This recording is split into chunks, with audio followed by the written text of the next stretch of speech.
Hi friends, இன்றைக்கி பார்த்தீங்கன்னா ஆட்டிறைச்சி கூட கோழியும் சேர்த்து நம்ம வந்து பிரியாணி செய்ய போகிறோம். அது எப்படி செய்யறதுன்னு சொல்லிட்டு நீங்கள் முழுசாக பார்த்தா தான் உங்களுக்கு வந்து புரியும். ஃபுல்லாக வந்து வாட்ச் பண்ணுங்கள், ஸ்கிப் பண்ணாமல், அப்போ தான் உங்களுக்கு புரியும். இப்போ பார்த்தீங்கன்னா ஃபுல்லாக டீம் ஒர்க்கு தான். ஆமாம், ஆளுக்கு ஒரு வேலையை கொடுத்தாச்சு. ஒருத்தர் ஆட்டிறைச்சி அலசிட்டு இருக்காரு, ஒருத்தர் வந்து வெங்காயம் வெட்ட போகிறாரு. இந்த மாதிரி போயிட்டுருக்கு. அந்த அன்றைக்கின்னு பார்த்தீங்கன்னா சூரிய கிரகணம்னு சொன்னாங்க. நானும் சூரிய கிரகணம் வரும்னு நான் பார்த்துட்ருக்கேன், கடைசி வரைக்கும் வரல. அப்புறமா தான் சொல்கிறாங்க இன்றைக்கி சூரிய கிரகணம் நம்ம சைடு தெரியாது, அது நார்த் இந்தியா சைடு தான் தெரியும் சொன்னாங்க. சரி, ஓகே அப்படின்னு விட்டாச்சு. பூண்டு பேஸ்ட்டு, இஞ்சி பேஸ்ட்டு, இதில் ஒரு பெரிய ஒரு காமெடி நடந்துருச்சு. இதில் அப்புறமா உங்களுக்கு சொல்கிறேன். ஒருத்தர் வந்து பார்த்திங்கன்னா தக்காளி அலசிட்டுருக்காரு. ஆமாம், ஒருத்தர் வெங்காயம் வெட்டிட்டுருக்காரு. வெங்காயம் வெட்டிட்டு இப்போ அள்ளிட்டுருக்காரு. அதுக்குன்னா பார்த்திங்கன்னா நம்ம வந்து கோழிக்கு வந்து மசாலா நம்ம போட்டுக்கலாம். நம்ம கிட்டத்தட்ட பார்த்திங்கன்னா 15 பேர் நம்ம சாப்பிட போகிறோம். 15 பேருக்கு தான் நம்ம அதை ரெடி பண்ணிகிட்ருக்கோம். அதனால் பார்த்திங்கன்னா 1.5 கிலோ கோழி வந்து நம்ம வந்து பெரிய பெரிய பீஸாக போட்டிருக்கோம். இப்போ இஞ்சி பூண்டு நான் சொன்னல உங்ககிட்ட, இஞ்சி பூண்டு ஒரு காமெடி பண்ணிட்டான்னு சொல்லிட்டு, நான் இஞ்சியும் பூண்டும் தனித்தனியாக கேட்டிருந்தேன். இவன் என்ன பண்ணிட்டான்னா ஒரே இதில் வந்து ஒரு பக்கெட்டு இஞ்சியை கொட்டிட்டு ஒரு பக்கெட்டு பூண்டை கொட்டிட்டு ரெண்டையும் சேர்த்து கொண்டு வந்து சொன்னால், இல்லை நான் இது வந்து இஞ்சி தனியாக இருக்குது, பூண்டு தனியாக இருக்குதுன்னு சொன்னால், சரி வழி இல்லாமல் அதையும் நான் கேட்டுக்கிட்டேன், என்ன பண்ணுறது. சரி, ஓகே. நம்ம வந்து இப்போ 1.5 கிலோ கோழிக்கு பார்த்திங்கன்னா 100 கிராம் இஞ்சி, 100 கிராம் பூண்டு இதெல்லாம் பேஸ்ட்டை அரைச்சி நம்ம சேர்த்துக்கிறோம். சேர்த்து நல்லா பிசைஞ்சு எடுத்துக்கலாம். அது கூட பார்த்திங்கன்னா எலுமிச்சம்பழம் பார்த்திங்கன்னா ஒரு எலுமிச்சம்பழம் நம்ம சேர்த்துக்கலாம் முழுசாக. எலுமிச்சம்பழம் எதுக்கு சேர்க்குறோம்னா, நம்ம வந்து கோழி வந்து கொஞ்சம் சாஃப்ட்டாக இருக்குது, சாப்பிட்றப்ப நல்லா கிறிஸ்பி, ரொம்ப முறுமுறுன்னு இல்லாமல் கொஞ்சம் சாஃப்ட்டாக இருக்குது, ரொம்ப அருமையாக இருக்குது நமக்கு சாப்பிட்றதுக்கு. அதுக்காக நம்ம சேர்த்துக்கிறோம். அது கூட பார்த்திங்கன்னா தயிர் பார்த்திங்கன்னா ஒரு 100 மில்லி, கரெக்டாக 100 மில்லி அளவுக்கு சேர்த்துருக்கோம் நம்ம. இப்போ எல்லாத்தையும் நல்லா அப்படி பிசைஞ்சிக்க போகிறோம் நம்ம. அருமையாக பிசைஞ்சு பார்த்திங்கன்னா பிசைகிறப்ப பார்த்திங்கன்னா அருமையாக இருக்குது. இப்படியே வந்து எடுத்து சாப்பிடலாமா அப்படின்னு தோணும். ஆனால் பச்சையாக இருக்கான சாப்பிட முடியாது, வேறு வழி இல்லை. அது கூட பார்த்திங்கன்னா ஒரு முட்டை நம்ம சேர்த்துக்கலாம். முட்டை பார்த்திங்கன்னா நம்ம வந்து சேர்க்கக்கூடிய மசாலா வந்து நல்லா ஒட்டிக்கிறோம் அதில், அதுக்காக நம்ம முட்டை சேர்க்குறோம். அடுத்து நம்ம சேர்க்குறது பார்த்திங்கன்னா சிக்கன் மசாலா தூள் நம்ம சேர்த்துருக்கோம். சிக்கன் மசாலா தூள் வந்து நான் கடையில் தான் நான் வாங்கினேன். இன்னும் எந்த ஒரு வீடியோ நான் அப்லோட் பண்ணால் கண்டிப்பாக உங்களுக்கு வந்து இன்ஃபார்ம் பண்ணுறேன். அது கூட பார்த்திங்கன்னா உப்பு, தேவையான அளவுக்கு உப்பு சேர்த்துக்குங்க. முக்கியமாக பார்த்திங்கன்னா நான் வந்து உங்களோட பெல் பட்டனை வந்து அழுத்தி வச்சுக்கோங்க நம்மளோட சேனலுக்கு. அப்போ தான் நம்மளோட வீடியோஸ் அப்பப்போ அப்லோட்ஸ் ஈஸியாக கிடைக்கும், உங்களுக்கு உடனே கிடைக்கும். ஓகே, நம்ம 1 லிட்டர் எண்ணெய் வாங்கினோம், அதை வந்து அதில் வந்து பொரிச்சு எடுத்துக்கலாம். நம்ம நல்லா சூடு பண்ணிவிட்டு நீங்கள் போகிறீங்க. அப்போ தான் பார்த்திங்கன்னா அந்த மசாலா வந்து கலண்டு போகாமல் இருக்குது. ஒருவேளை சூடு கம்மியாக வச்சு நீங்கள் வந்து பொரிச்சிங்கன்னா நம்ம சேர்த்த மசாலாலாம் பார்த்திங்கன்னா எண்ணெயை கலந்துரும். அதனால் பார்த்திங்கன்னா நீங்கள் வந்து நல்லா சூடு பண்ணிட்டு போகிறீங்க. அப்புறம் கொஞ்சம் ஒரு நிமிஷம் வெந்ததுக்கப்புறம் பார்த்திங்கன்னா டக்குன்னு நம்ம வந்து சூடு கம்மி பண்ணிவிட்டு நம்ம வந்து பொரிச்சு எடுத்துக்கலாம். ஓகே, இப்போ பார்த்தா தெரியும், நல்லா ப்ரௌன் கலராக பொரிஞ்சிருச்சு நமக்கு. ஓகே, பொரிஞ்சதை நம்ம வந்து எடுத்து வச்சுக்கலாம். ஆக்சுவலாக நான் ஒரு செட்டு நான் பொரிச்சு தான் உங்களுக்கு காட்டியிருக்கேன், மறு செட்டுக்கு பொரிச்சதை காட்டலை. ஏன்னா அதுக்கு ஒரு டைம் எடுத்துகிட்டு சொல்லிட்டு நான் வந்து கொஞ்சம் ஷார்ட்டாக போடணும் வீடியோன்னு சொல்லிட்டு நான் போட்டிருக்கேன். அடுத்து பார்த்திங்கன்னா நம்ம பிரியாணி செய்ய போகிறோம். பிரியாணி பார்த்திங்கன்னா ஃபஸ்ட்டு வந்து 100 மில்லி நம்ம தேங்காய் எண்ணெய் சேர்த்தோம். அடுத்து பார்த்திங்கன்னா கடல் எண்ணெய் சேர்க்குறோம். என்னடா கடல் எண்ணெய் வந்து இந்த கலரில் இருக்குன்னு கேட்டுறாதீங்க. அதாவது நம்ம பார்த்திங்கன்னா இப்போது கோழி பொரிச்சோம்ல, அந்த எண்ணெய் தான் நம்ம சேர்க்குறோம். எதுக்கு அந்த எண்ணெய் வேஸ்ட் பண்ணுன்னு சொல்லிட்டு நம்ம சேர்த்துருக்கோம். அது கூட பார்த்திங்கன்னா பட்டை, கிராம்பு, ஏலக்காய், பூ 4 சேர்த்து நம்ம வந்து லைட்டாக வறுத்துக்கலாம். அப்புறம் சின்ன வெங்காயம் பார்த்திங்கன்னா 250 கிராம், 1/4 கிலோ நம்ம சேர்த்துருக்கோம். ஆமாம், 1/4 கிலோ, கிட்டத்தட்ட 3 கிலோ அரிசிக்கு வந்து நம்ம 1/4 கிலோ சின்ன வெங்காயம் சேர்த்துருக்கோம். நம்ம சின்ன வெங்காயத்தை வந்து நல்லா பொன்னிறமாக நம்ம வதக்கிக்கலாம். நம்ம சின்ன வெங்காயம் வந்து அரைச்சி நம்ம பேஸ்ட்டாகவும் சேர்க்கலாம், அந்த மாதிரி முழுசாகவும் சேர்க்கலாம். முழுசாக சேர்த்தாலும் கண்டிப்பாக பார்த்திங்கன்னா நல்லா பொன்னிறமாக வதக்கிறப்ப பார்த்திங்கன்னா நல்லா எல்லா வெங்காயம் நல்லா மசிஞ்சிரும். அது கூட பார்த்திங்கன்னா பெரிய வெங்காயம் பார்த்திங்கன்னா 3 கிலோ அரிசிக்கு வந்து 3 கிலோ இறைச்சி எடுத்துருக்கோம். அதே மாதிரி 3 கிலோ வெங்காயம் எடுத்துருக்கோம். நம்ம 3 கிலோ பெரிய வெங்காயம் போட்டு நம்ம வந்து நல்லா ப்ரௌன் கலராக நம்ம வந்து கிண்டி எடுத்துக்கலாம். நல்லா மசிய கிண்டினா நல்லா அருமையாக இருக்குது. பார்த்திங்கன்னா தெரியும் உங்களுக்கு, நல்லா வந்து மசிஞ்சிருச்சு. இப்போ அது கூட பார்த்திங்கன்னா ரம்ப இலை, சில இடத்துல பண்டான் லீஃப்னு சொல்லுவாங்க, சில இடத்துல அதாவது தமிழ்நாட்டை பொறுத்த வரைக்கும் ரம்ப இலைன்னு தான் சொல்லுவாங்க. நல்லா வாசமாக இருக்குது. பார்த்திங்கன்னா ஒரு இளநியோட ஸ்மெல் இருக்குது, அருமையாக இருக்குது. அது சேர்க்குறப்ப பார்த்திங்கன்னா ரொம்ப அருமையான ஸ்மெல்லாக இருக்குது. பார்த்திங்கன்னா நம்மளால் அரைச்சி வச்ச பூண்டு தனியாக, இஞ்சி தனியாக அரைச்சால, அந்த பூண்டை வந்து ஃபஸ்ட்டு நம்ம பூண்டு சேர்த்துக்கலாம். பூண்டை சேர்த்து நம்ம வந்து நல்லா கிண்டி விட்டுக்கலாம். ஆல்ரெடி கிண்டி விட்டாச்சு. இப்போ திரும்ப வந்து இஞ்சி சேர்க்குறோம். கடைசியாக இஞ்சி சேர்த்து திரும்ப வந்து நம்ம கிண்ட போகிறோம். என்றைக்குமே சரி, நீங்கள் பிரியாணி செய்கிறப்ப பார்த்தீங்கன்னா இஞ்சி பூண்டு ஒன்றா சேர்க்காதீங்க. ஏன்னா இஞ்சிக்கு ஒரு தனி ஃப்ளேவர் இருக்குது, பூண்டுக்கு ஒரு தனி ஃப்ளேவர் இருக்குது. நீங்கள் வந்து தனித்தனியாக சேர்த்து நல்லா வந்து அதை வந்து கிண்டுறப்ப பார்த்தீங்கன்னா ஒரு சுவை உங்களுக்கு கிடைக்கும் கண்டிப்பாக. இந்த மாதிரி முறையில் நீங்கள் ட்ரை பண்ணுங்கள். அடுத்து சில்லி பேஸ்ட்டு பார்த்தீங்கன்னா நான் வந்து 50 கிராம்லேருந்து 70 கிராம் சில்லி வந்து காஞ்ச மிளகாய் வந்து நான் வந்து தண்ணி விட்டு அரைச்சி எடுத்திருக்கேன். இப்போ பார்த்தீங்கன்னா 2 கிலோ தக்காளி நம்ம சேர்த்துருக்கோம். 2 கிலோ தக்காளி வந்து நம்ம வெட்டி சேர்த்துருக்கோம். இந்த தக்காளி வந்து மசிகிறதடிக்கு நல்லா நம்ம வந்து கிண்டிக்கணும். அது கூட பார்த்தீங்கன்னா ஒரு பச்சை மிளகா பொறுத்த வரைக்கும் 10 ரூபாய்க்கு வாங்கினேன். ஒரு 15லேருந்து 20 பீஸ் சேர்த்துக்குங்க, ஈஸியாக இருக்குது. ஏன்னா ரொம்ப அதிகமாக சேர்த்திங்கன்னா அப்புறம் காரம் ரொம்ப அதிகமாகிடும். அது கூட பார்த்தீங்கன்னா கல் உப்பு, நீங்கள் வந்து பொடி உப்பு சேர்க்காமல் கல் உப்பு சேர்த்துக்குங்க. அப்புறம் புதினா மல்லி பொறுத்த வரைக்கும் பார்த்தீங்கன்னா 2 பங்காக எடுத்து வச்சுக்கோங்க. நீங்கள் ஏன் வந்து பார்த்தீங்கன்னா புதினா மல்லி 2 பங்காக எடுத்து வைக்க சொன்னோன்னா, நீங்கள் வந்து ஃபஸ்ட்டு வந்து இப்போ இந்த மாதிரி டைமில் ஒரு பாதி போட்டுருவீங்க. கடைசியாக பார்த்தீங்கன்னா தம் போடுறதுக்கு முன்னால் கொஞ்சம் நேரத்துக்கு முன்னால் நம்ம வந்து திரும்ப ஒரு மறுபாதியை போடுவோம் நம்ம. அப்போ தான் ரொம்ப முழுசாக நம்ம கிடைக்க ரொம்ப வாசமாக இருக்குது. அதுக்காக வந்து நம்ம மறுபாதியை நம்ம அப்போ சேர்த்துக்கலாம். அடுத்து பார்த்தீங்கன்னா 300 மில்லி அளவுக்கு பார்த்தீங்கன்னா நம்ம தயிர் சேர்த்துருக்கோம். நீங்கள் வந்து 6 லிட்டர் தயிர் கூட தாராளமாக சேர்க்கலாம். ஆனால் நான் வந்து 300 மில்லி தான் சேர்த்தேனா. ஓகே, நம்ம வந்து எல்லாத்தையும் சேர்த்து கிண்டியாச்சு. நம்ம அது கூட பார்த்தீங்கன்னா இப்போ ஆட்டிறைச்சி நம்ம சேர்க்க போகிறோம். ஆட்டிறைச்சி வந்து நல்லா அலசி எடுத்துருக்கோம். நம்ம நல்லா பார்த்துருப்பீங்க பார்த்தீங்கன்னா நல்லா அலசி எடுத்துருக்கோம். நம்ம அலசி எடுத்து அதையும் சேர்த்தாச்சு. ஆட்டிறைச்சி பார்த்திங்கன்னா 3 கிலோ, நான் சொன்ன மாதிரி 3 கிலோ அரிசிக்கு வந்து 3 கிலோ ஆட்டிறைச்சி வேணும். அப்புறம் 3 கிலோ வெங்காயம் நம்ம சேர்த்துருக்கோம். அந்த மாதிரி எல்லாமே 3 சேர்த்துருக்கோம். பொதுவாக வந்து பார்த்திங்கன்னா பிரியாணியில் வந்து வெங்காயம் ரொம்ப ரொம்ப முக்கியம். அந்த வெங்காயம் இல்லைன்னா பிரியாணி கண்டிப்பாக சமைக்க முடியாது நம்மளால்.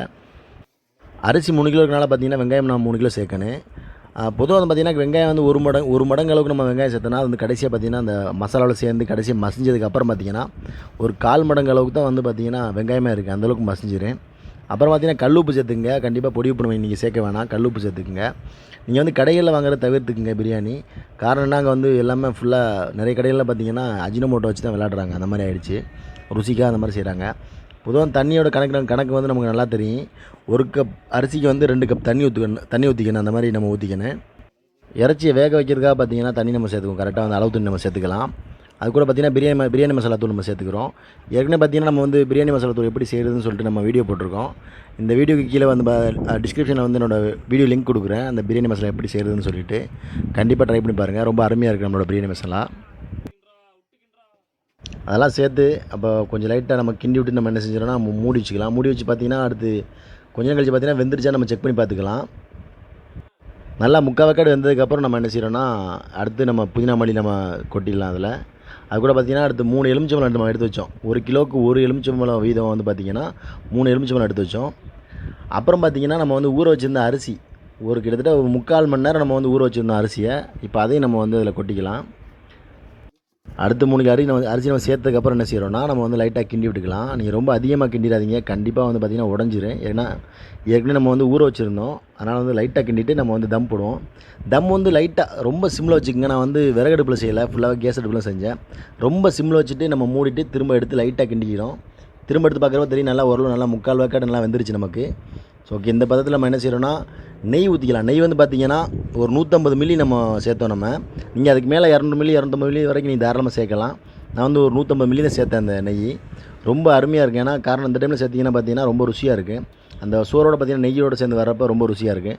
சில கடைகளில் பார்த்தா தெரியும் உங்களுக்கு வந்து சாப்பாடுக்கு வந்து நெய் ஊற்றி சாப்பிடுவாங்க. ரொம்ப ரொம்ப ருசியாக இருக்குது. சாதாரண பச்சையாக ஊற்றுறப்ப அவ்வளோ ருசியாக இருக்குது. இந்த மாதிரி டைமில் நம்ம ஊற்றினோம்னா ரொம்ப அருமையாக இருக்குது. தயவு செஞ்சு நீங்கள் முன்னாலே வந்து நெய் ஊற்றிடாதீங்க. ரொம்ப ருசிலாம் கிடைக்காது, நமக்கு எதிர்பார்க்குற அளவுக்கு கிடைக்காது ருசிலாம். நம்ம வந்து பொரிச்சு வச்ச கோழி, அதாவது கிட்டத்தட்ட 3/4 வேக்காடு நம்ம வந்து பொரிச்சு வச்சோம். அந்த கோழி வந்து நம்ம சேர்த்துக்கிட்டோம். இந்த மாதிரி டைமில் வந்து கோழி சேர்க்குறப்ப பார்த்திங்கன்னா கடைசியாக வந்து தம் போட்டு நம்ம எடுக்கிறப்ப பார்த்திங்கன்னா கோழி வந்து பொரிச்ச கோழி வந்து கொஞ்சம் கிறிஸ்பியாக உள்ள கோழி வந்து பார்த்திங்கன்னா நல்லா வந்து பஞ்சு மாதிரி சொதன்னு ரொம்ப அருமையாக இருக்குது. அதாவது வெந்த மாதிரி இருக்குது, பொரிச்ச மாதிரி இருக்குது, ரொம்ப ருசியாக இருக்குது. அதனால் வந்து பார்த்திங்கன்னா அந்த கோழி வந்து இந்த மாதிரி டைமில் சேர்க்குறேன். பொதுவாக வந்து பார்த்திங்கன்னா யாருமே வந்து ஆட்டிறைச்சி கூட வந்து கோழிலாம் சேர்த்துக்க மாட்டாங்க. எனக்கு தெரிஞ்சு நான் தான் ஃபஸ்ட் டைம் சேர்க்குறேன். அது கூட பார்த்து தம் போட போகிறோம். பார்த்திங்கன்னா வாழையில் வந்து நம்ம வந்து அழகாக அடுக்கி அந்த ஆவிலாம் வெளியே போகாத அளவுக்கு என்ன செய்கிறோம்னா நம்ம வந்து அழகாக அடுக்கி வச்சுருக்கோம். அழகாக அடுக்கி நம்ம என்ன செய்கிறோம் இப்போ தம் போட போகிறோம். ஓகே, இப்போ மூடி வச்சுட்டு நம்ம என்ன செய்யணும், முக்கியமாக மேலே வந்து ஒரு வெயிட் வச்சுருங்க. நான் வந்து பார்த்திங்கன்னா தண்ணி ஒரு பாத்திரத்தில் தண்ணி அதிகமாக இருந்துச்சு, அதை எடுத்து வச்சேன். தம் பார்த்திங்கன்னா கிட்டத்தட்ட அரை மணி நேரத்துலேருந்து ஒரு 45 நிமிஷம் வரைக்கும் வச்சுருந்தோம் நம்ம. அதனால் ஃபுல்லாக தம் நல்லா ஆயிடுச்சு. இப்போ வந்து பார்த்திங்கன்னா நல்லா தெரியும் உங்களுக்கு, அந்த வாழையெல்லாம் நல்லா கருப்பாக போயிடுச்சு பாருங்கள். நல்லா தம் ஆயிடுச்சு நமக்கு. இப்போ நம்ம வந்து பார்க்க போகிறோம். இப்போ பார்க்குறப்பே தெரியும் எவ்வளோ அழகாக இருக்குன்னு சொல்லிட்டு, ரொம்ப அருமையாக இருந்துச்சு. இப்போ பார்த்திங்கன்னா கோழிலாம் எவ்வளோ அழகாக வெந்திருக்கு பாருங்கள். பார்த்திங்கன்னா அப்படின்னா கோழி பொரிச்ச மாதிரி இருக்காது, நம்ம அவுச்ச மாதிரி இருக்காது. ரெண்டும் கட்டான்னு சொல்லாமல அந்த மாதிரி இருக்குது. ரெண்டுக்கும் பொதுவாக இருக்குது. ரொம்ப அருமையாக இருக்குது சாப்பிட்றதுக்கு. நம்ம வந்து ஏற்கனவே கோழி பொரிச்சனால பார்த்திங்கன்னா அந்த இது இறைச்சி எதுவும் உடையாது. சாதாரணமாக அவுச்ச மாதிரி போட்டோன்னா கண்டிப்பாக இறைச்சிலாம் உடஞ்சிரும். பொரிச்சு நம்ம வந்து அவிச்சிருக்கோம், அதனால் வந்து ரொம்ப அருமையாக இருக்குது. இப்போ பார்த்தீங்கன்னா வீடியோவில் உங்களுக்கு காட்டலை, ருசி பார்க்குறேன்னு சொல்லிட்டு பார்த்தீங்கன்னா ஒரு வாய் சோறு எடுத்து வாயில் வச்சா ரொம்ப ரொம்ப ருசியாக இருந்துச்சு. இப்போ பார்த்தா தெரியும் உங்களுக்கு வந்து சோறு வந்து உடையாமல் முழுசாக வந்திருக்கு பாருங்கள். இதை சோறு சமைச்சிட்டு பார்த்தீங்கன்னா பனைக்குளம் கடற்கரையில் போய் சாப்பிட்டோம் நாங்கள். அந்த கடற்கரையோட வியூஸ்லாம் பாருங்கள்.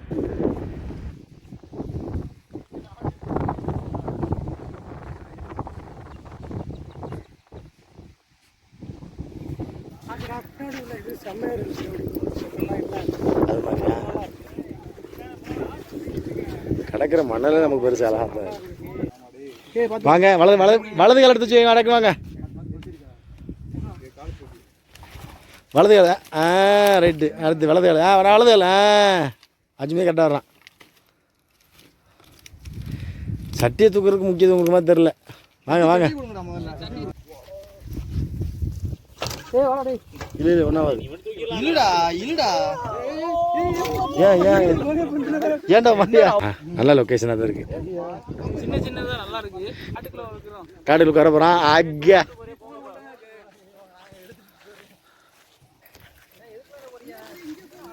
புதற்குள்ள உட்கார போகிறோம். கொஞ்சம் நெல்லுக்காக உள்ள உட்காருவோம் நம்ம.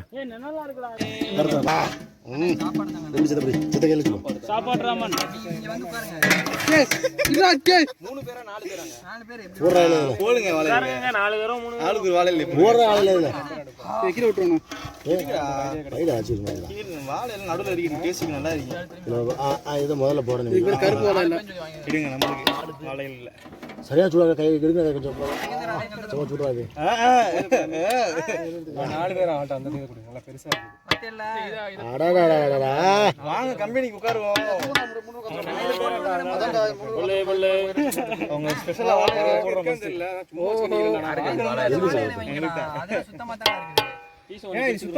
எல்லாமே கழுவுனது.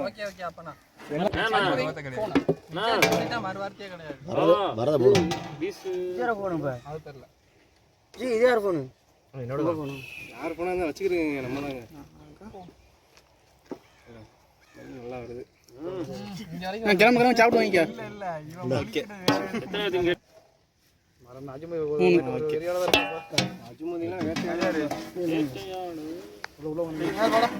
ஆளு தட்டு நிக்கிறியா? இது மூன்றரை தட்டு.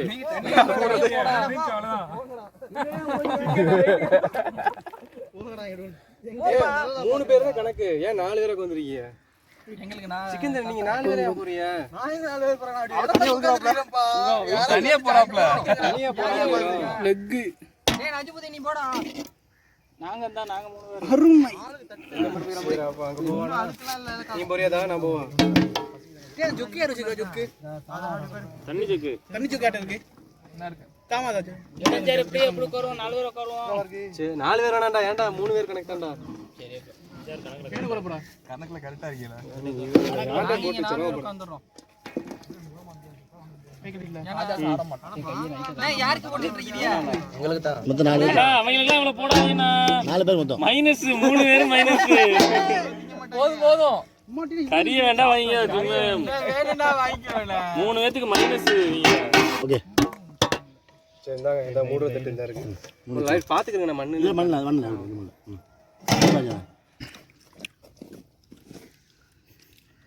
ஓகே. இப்போ வாயில வாங்கி பாப்போம். தலா அருமையா இருக்கு. அருமை பிரகாசம். என்னட்ட மெல்லவே இல்ல. அருமை பிரகாசம் அருமையா இருக்கு. தக்காளி சோறு சூப்பர்.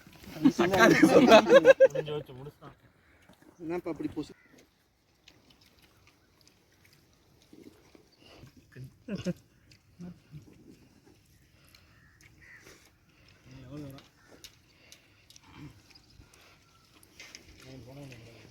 சிக்கன் பொரிச்சா இங்கே பார்க்க ஒன்று எடுத்து போட்டு விடுங்க. ஏற்றுறேன். இந்த சிக்கன் கேட்பாங்க தான் சாப்பிட்ருமா? நாங்கள்லாம் சைவமாக சாப்பிட்றாங்க. சிக்கன் பீஸ் இருக்கா? அண்ணா ஃபோட்டோ எடுக்க முடியல. ஒன்று வேணாம் பீஸுண்ணா. சூப்பர்ண்ணா. ஆகு